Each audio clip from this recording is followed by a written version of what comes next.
Thank you, Michael. Well, we know that it's going to be a little on the stormy side as we get into Monday and into Tuesday morning as well. But thankfully, the rest of this forecast, after we get past those storms Tuesday morning, will be, for the most part, smooth sailing. We'll have some pretty gusty winds on Wednesday as this complex system kind of continues across the central and south U.S.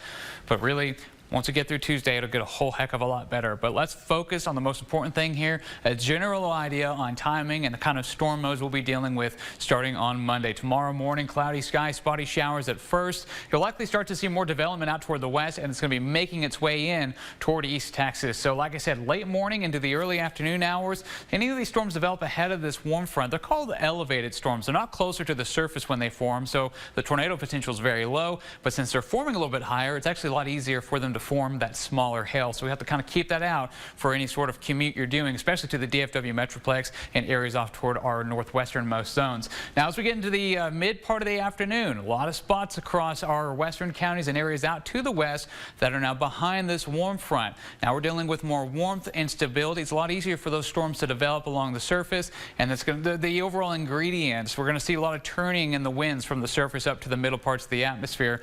Makes it easier for those storms to spin. So of course, they'll have that tornado potential, but when storming spins develop, it's a lot easier for them to develop that large to very large hail as well, which is something that we'll be keeping a very close eye on. As we get to around 6-7 p.m., we'll start to see storms develop in a more linear form along a dry line that's going to be advancing ahead of that cold front. And when it does so, that's when we kind of focus more on the potential for the quick spin-up tornadoes, but also the chance for just some very strong gusty winds developing on maybe some of these Boeing line segments. But any storms that develop ahead of that line, like these guys here, they could have that elevated tornado risk as well. So we'll likely be keeping a very close eye on radar during this time.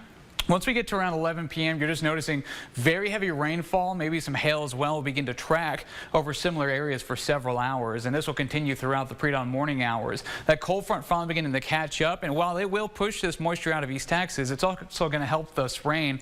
Just going to get that last little bit of oomph, that lift, to get some more heavy rainfall and gusty winds before the last of it finally begins to exit throughout the morning hours. So kind of even a rough commute for a lot of folks Tuesday morning. I know that was a lot of noise, a lot of movement on that map, but just want to give you a couple more headlines on what you can do to make sure you're prepared when the actual thing kicks off. Of course, know the difference between a watch and a warning, which we'll go over in just a second, and know where to go when you're in those warnings. Have a flashlight ready, and you want two ways of getting weather warnings: a NOAA weather radio, First Alert weather apps. You can get the information from, of course, the internet, and as well on our air. We'll be broadcasting that once they start to go. Final checklist, of course, just make sure that you keep your phone charged at all times in case you lose power, and have those backup batteries at hand.